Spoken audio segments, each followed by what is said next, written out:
Welcome back to Tech Talk Central and another deep dive dedicated to helping you move past those annoying tech headaches. And today, we are absolutely ripping the Band-Aid off what might be the single greatest source of home office frustration. The ink cartridge. Exactly. And the world of printing, you're going to find, has fundamentally changed. Absolutely.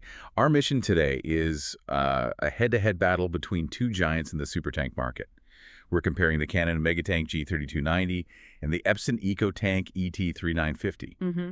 So if you are just exhausted by high-cost, high-waste cartridges, this is your shortcut to finding that perfect replacement. And it's important to start with the why here. I mean, why are we even talking about these printers now? Right. It's because they basically solve the three main pain points: cost, maintenance, and, waste. Instead of tiny cartridges, you get these big, refillable reservoirs. And the savings claims are so extreme they almost sound fake. But the data is there. Canon suggests you can save up to $1,000 on ink. $1,000. I mean, that's not a small saving, that's transformative. Epson kind of drives the point home by claiming savings of up to 90% versus cartridges. 90%, wow. And to really picture that, Epson says one set of their replacement bottles is the equivalent of about 80 standard ink cartridges. 80? That's a whole shoebox full of plastic you're not buying. Exactly. It's not just money, it's also the hassle. You avoid that constant trip to the store just to print one more page. So the question really isn't if you should switch, but which ink tank is the right one for your specific workflow. Precisely. Okay, let's start our specific dive then with the Canon Megatank G3290. This is an all-in-one, so print, copy, scan, and it's fully wireless. And right away, the thing that stands out with the G3290 is Canon's promise. They include enough ink in the box to last up to 2 years. 2 years. That's zero stress printing right out of the gate. Mm-hmm. And when you look at the page yield, it's massive. You get up to 6,000 black and white pages. But the color number, that's where Canon makes its move. Yeah, this is the big one. Up to 7,700 color pages. That is a huge number for this category. 7,700. So who is that for, really? Well, it immediately targets a user who isn't just printing invoices. If you're printing school projects, colorful reports, maybe marketing materials. Lots of photos. Lots of photos. That extra couple thousand color pages is a very real benefit. Okay, so let's get into the mechanics. What are the speeds like? They're respectable, pretty standard for this class. You're looking at 11 pages per minute for monochrome and 6 ppm for color. And it has a 2.7-inch color touchscreen on the front. It does, which is great for direct control without needing an app for everything.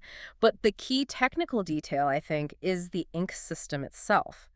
Canon uses what they call a hybrid ink system. Hold on, hybrid system. That sounds like they're trying to do two things at once. What does that mean for the print quality? That is a great question because there is a trade-off. They use a pigment black ink, and that's fantastic for text. Pigment ink makes text really sharp, smudge-resistant. It's archival, which is great for important documents. So like contracts, records, that sort of thing. Exactly.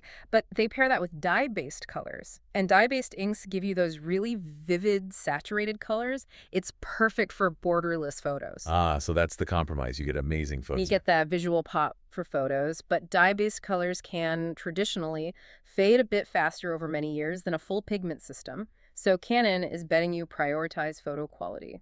That's a really important distinction for you to know. Connectivity is solid USB, Wi-Fi, the Canon Print app.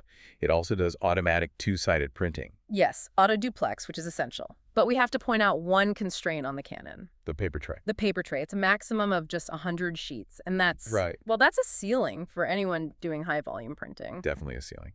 Okay, so let's pivot and see how the Epson EcoTank ET-3950 stacks up against that. The ET-3950 is also a wireless all-in-one, but it comes out swinging on longevity and capacity. Epson claims up to 3 years of ink included in the box. 3 years. Now, that's based on about 150 pages a month, which is a pretty typical home usage. So a huge claim. What about the actual page yields? So you get up to 6,600 black pages, which is a little more than Canon, but the color yield, that's the trade-off. It's 5,500 color pages. Okay, so 2,200 fewer color pages than the Canon. That's a big difference. It is. It's a noticeable drop. But they've really thought about the refilling process. They call their bottles EcoFit. Right, they're uniquely keyed. And it's genius from a user standpoint. You physically cannot put the wrong color in the wrong tank. So you can't mess it up. You can't. It's smart engineering. I mean, this is their 7th generation of this tech. They say they're the #1 selling super tank printer in the world. But the real story for the ET-3950, where it really changes the game, is productivity and speed. This is where it gets interesting. Absolutely. The speed difference is huge. The Epson is rated at 18 black pages per minute and 9 for color. Whoa, 18 ppm, that's almost double the black and white speed of the Canon. It is. If you print multi-page reports, that saves you a massive amount of time. And speed is only half of it. It has the features of a real workhorse machine. You're talking about the auto document feeder. The ADF, yes. Yeah. For anyone who doesn't know, that lets you stack, say, a 30-page contract and scan it all at once without lifting the lid 30 times. Which is the worst. It's a necessity for a real home office.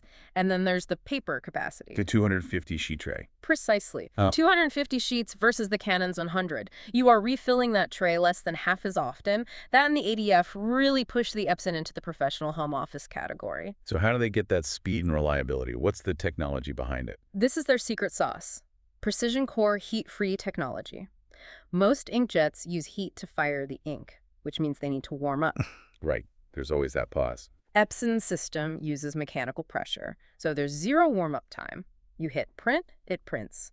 More importantly, this allows them to use a permanent print head that's engineered to last the life of the printer. So you're not replacing clogged print heads. That's a huge source of frustration gone. It's a massive confidence booster for long-term ownership. And this heat-free tech is more energy efficient too. It runs at just 15 watts. And they lean into the sustainability angle with that. They do. Ecologo certification, reducing plastic waste, it's a big part of their message. Connectivity is also a bit more robust, adding Ethernet to the USB and Wi-Fi. But the print resolution is the same, 4800 by 1200 dpi on both. So pure detail is a tie. Exactly. They can both produce beautiful prints. The difference is in the volume and type of print they prioritize. Okay, so we've got two excellent machines. They both kill the expensive cartridge problem. Now we need to connect the dots for you, the listener. What is the ultimate trade-off here? The choice is actually very clear. It's a direct trade-off between office productivity on one hand and maximizing your raw color photo volume on the other. So walk us through it. Who wins the productivity battle? Epson. It's not even close. The 18 ppm black speed is just so much faster for documents. But it's more than just speed. It is. The real deciders are the auto document feeder and that 250-sheet paper tray. If you scan multi-page documents or print long reports, the Epson isn't just better, it's really the only tool for the job. But if your work is more visual, more graphic heavy? Then the Canon makes its case. It wins on raw color yield, 7,700 pages versus 5,500. If you print graphic-heavy content, family photos, whatever it is, you get way more color per refill with the Canon. And that hybrid ink system with the dye-based color really makes those photos pop. It does. Plus, some people just prefer the dedicated 2.7-inch touchscreen on the Canon for navigation. It can be more intuitive. Whereas Epson's big reliability promise is that permanent print head. Right. It's a major confidence booster for long-term use. So, to put it simply for you at home trying to decide, the Epson ET-3950 is for... It's for the person running a business from home. If speed matters, if scanning matters, you need the Epson. The ADF and the big paper tray make it a true workhorse. And the Canon G3290. That's for the heavy color and photo printer. The person who values that massive 7,700 color page yield and doesn't need the advanced document handling features. It's an amazing high-volume color machine, just at a slightly slower pace. So both brands deliver on that mega savings promise. The era of the expensive cartridge really does feel like it's ending. It is. The choice just comes down to your daily needs. Speed and capacity with Epson or maximizing color volume with Canon. Okay, here's a final thought for you to chew on. Given the rise of AI-generated content, all the visual reports and graphics we need now, how much more valuable does Canon's higher color page yield become compared to Epson's faster black and white speed? That is a fantastic question to ponder. To find the latest prices and deals, be sure to check out the links in the description below. And if you found this deep dive helpful, please do us a huge favor and subscribe to our channel. It really helps us out. Thanks for joining us for this deep dive into the world of SuperTank printing. We'll catch you next time.